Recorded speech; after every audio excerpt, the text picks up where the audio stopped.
excited or simply want to enjoy our website on your phone, visit coasttocoastam.com on your iPhone or Android browser.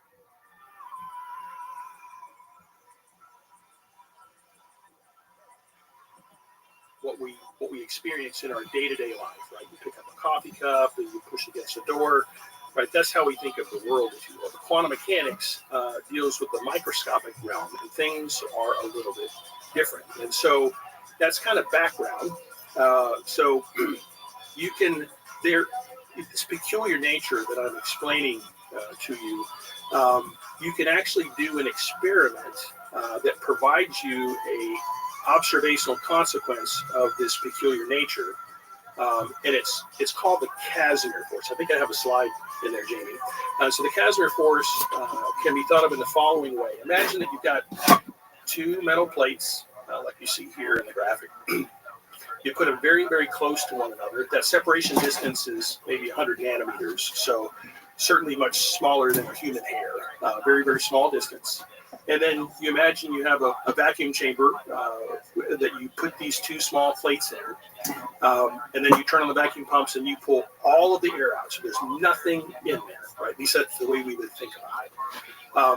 So now we're going to conduct a little thought experiment. We're going to imagine that Jamie has superhero powers, and he can shrink himself down to being a wee, tiny little atomic person. And we're going to ask him to go into the vacuum chamber, and we're going to ask him to measure the pressure on the outside of the plates, and we're going to ask him to measure the pressure in between the two plates. And so we're going to expect, based on the normal way we exist, he's going to say 0, 0 on the outside, and he's going to say 0 in between the two plates. But what he's going to report back is he's going to say 0 pressure on the outside, like we expect, but he's going to say there is a negative pressure between the two plates. What the hell is going on? Well, the quantum field is full of fluctuating fields and forces. Matter is both a particle and a wave. You may have heard that statement at some point in your life. And so all these little bits of energy, right, they have wavelengths associated with them.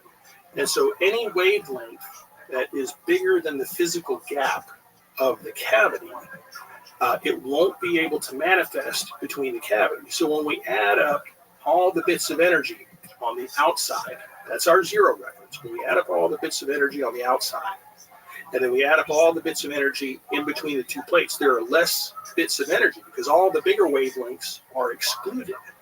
And so there is a deficiency of vacuum energy that manifests between the two plates, and that results in that negative pressure that wants to pull those two plates together.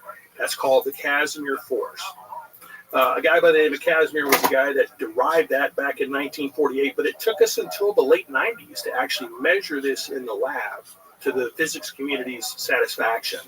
And so it's been studied hundreds of times since, measuring forces at different regimes, if you will.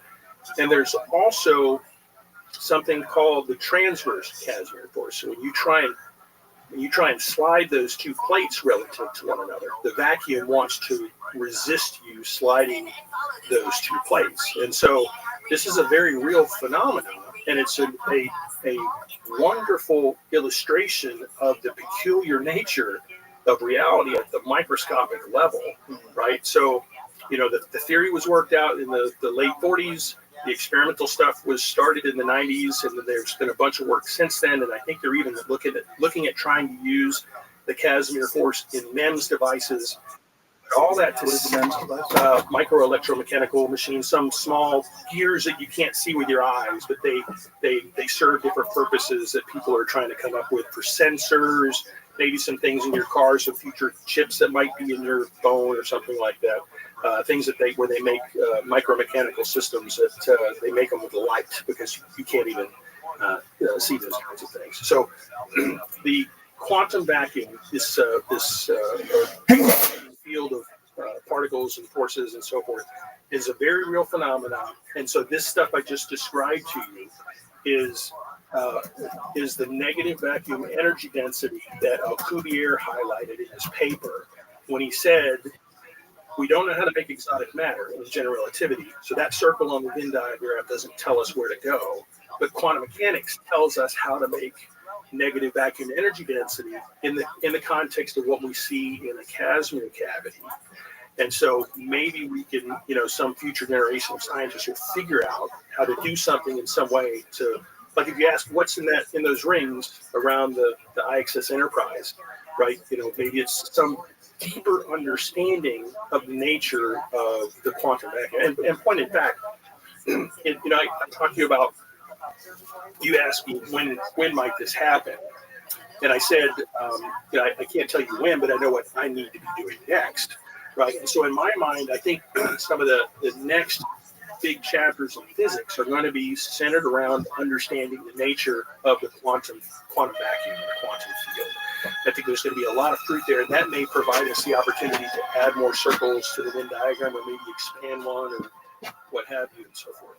So what kind of experiments have to be conducted in order to expand this? Like, are you talking about things that are going to be achieved in particle colliders? Like, how are they? Like, what do you anticipate? That's a good question, and I'm there. So there's a lot of different approaches people have taken to try and explore the nature of the quantum vacuum, and you could even start to look at cosmological observations. We talk about dark energy, right? That's equated to the quantum vacuum at scale, the cosmological scale, if you will. And I think there's even some recent stuff that's come out in the peer-reviewed literature that the cosmological constant may not be constant. It may actually be changing over time. And so there's some experimentation. It has nothing to do with the idea of space work. The people that do work on that care less about space works, but they're trying to understand the nature of the cosmological constant of the quantum vacuum at scale. So there's a domain where some interesting work